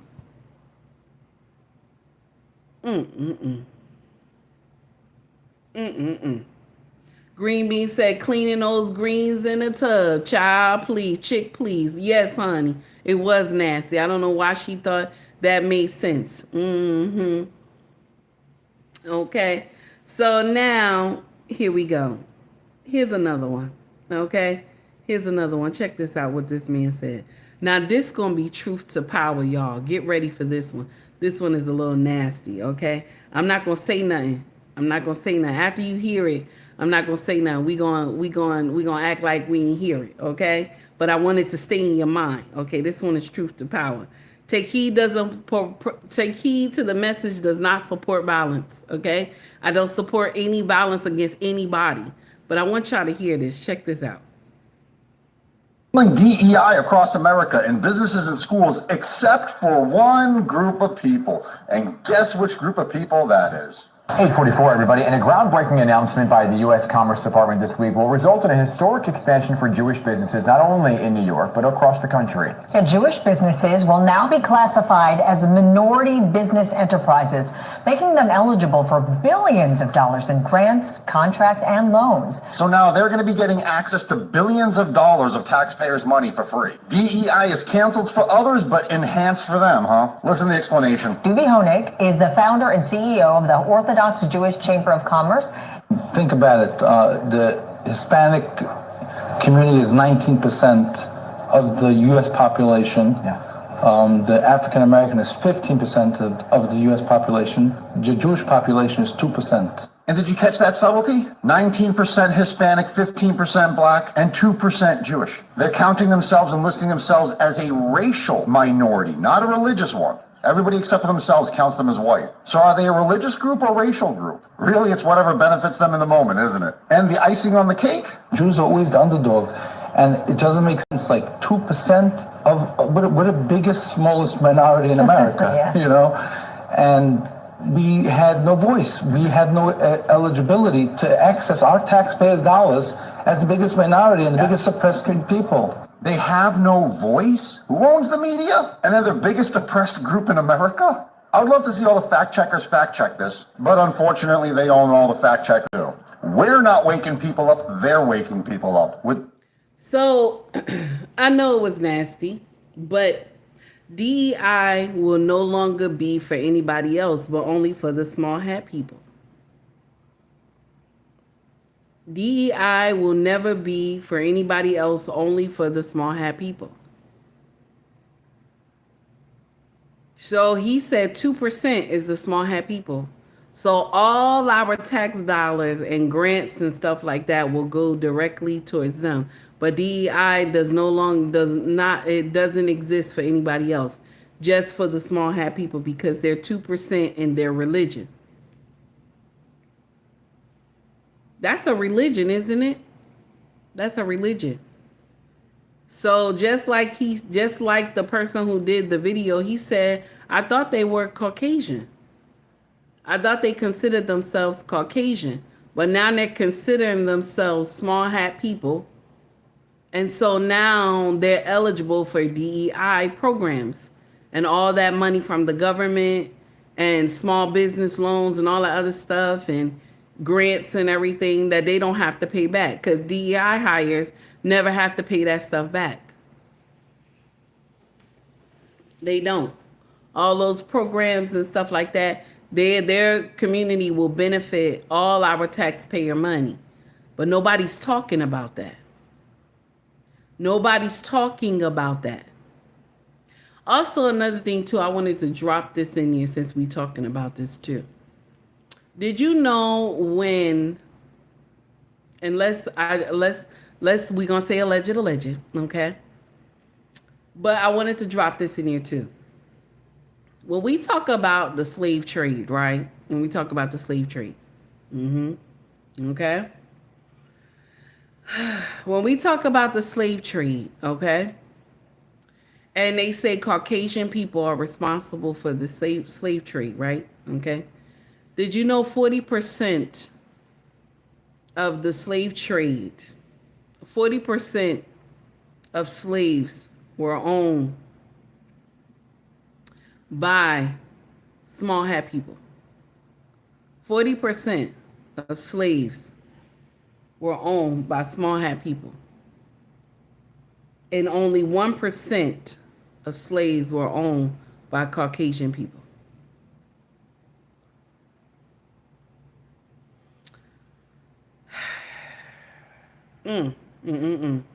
I just found that out. I was like, wait a minute.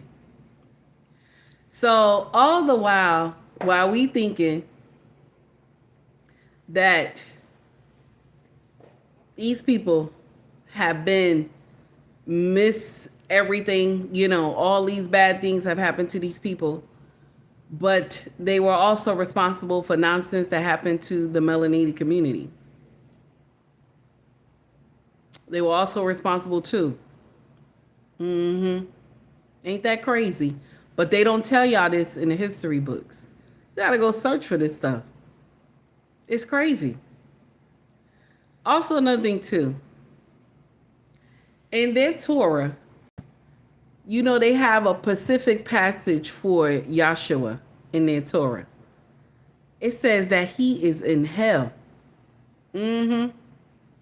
But we all running over there to the small hat people state. We all running over there, believing that we're going to get a piece of, you know, the journey that Yahshua had took. But all the while, they can't stand him. Yeah.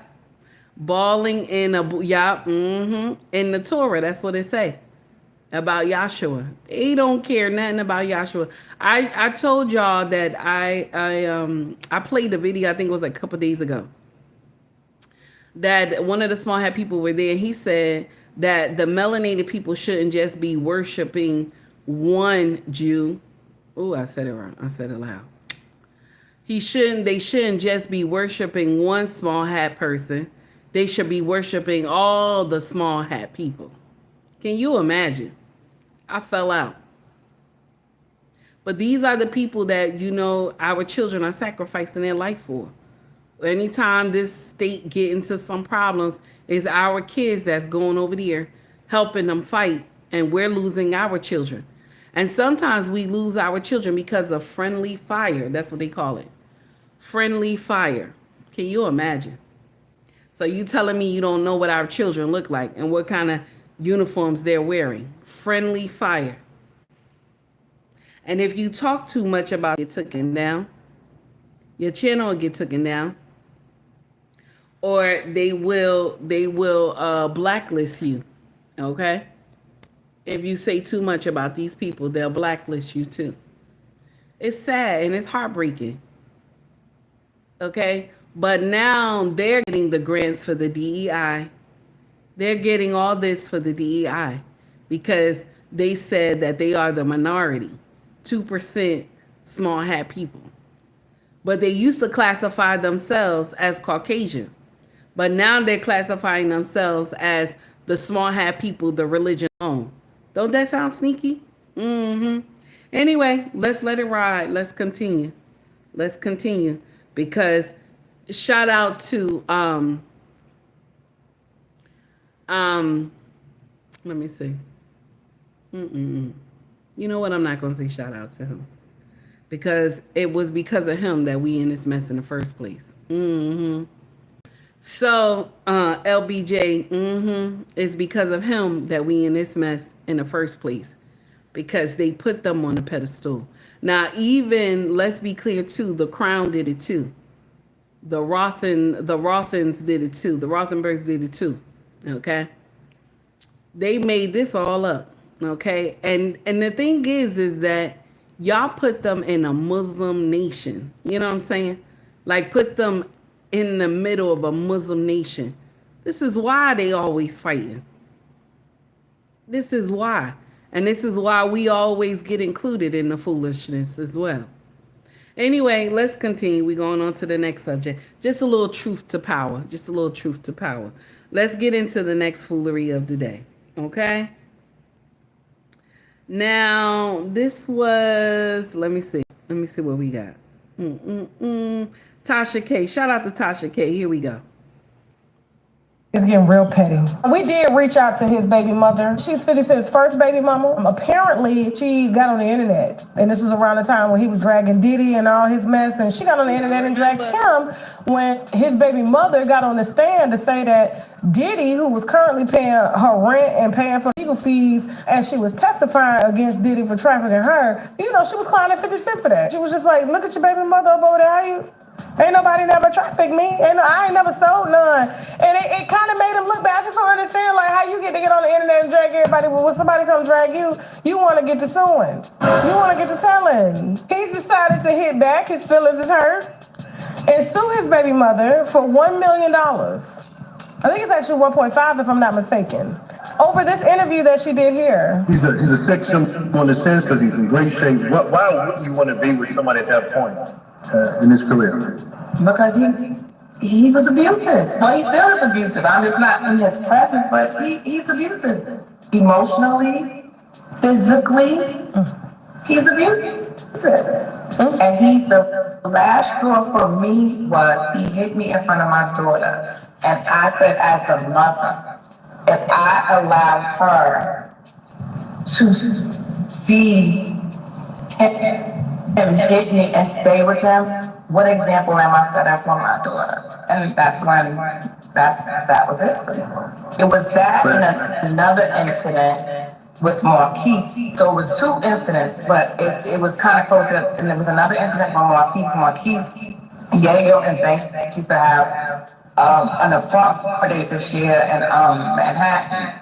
And So I'm gonna stop it because the audio is like really bad. I don't know what Tasha did, but the audio sound really bad. Tasha, I love Tasha K because she always coming in with the tea. But one thing that I know on these YouTubian streets is that let's not play with 50.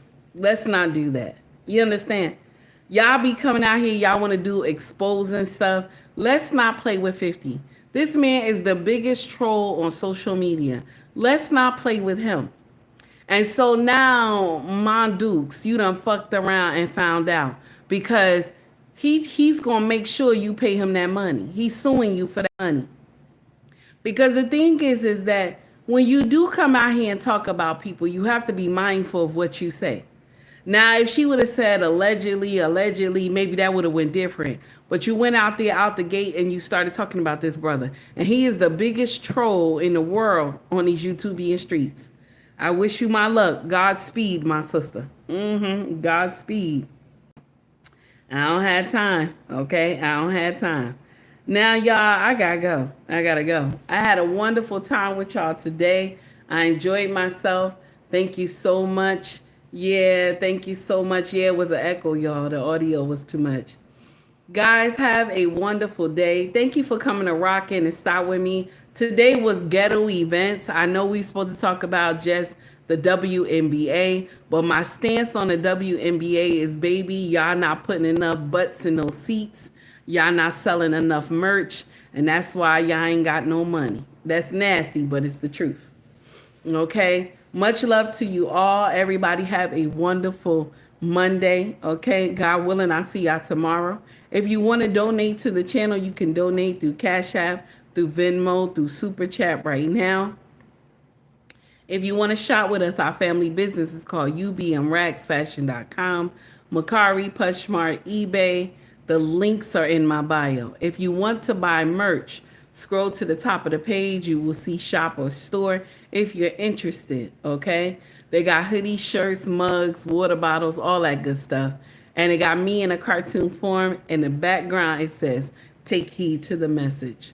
Much love to you all. Everybody have a wonderful and safe day today, okay? And I know we covered a lot of foolery, but I also wanted y'all to listen to the gems that was dropped in here too, okay? Everybody that comes to Jericho, that doesn't mean their hands are clean. Take heed to the message, everybody. Much love to you all.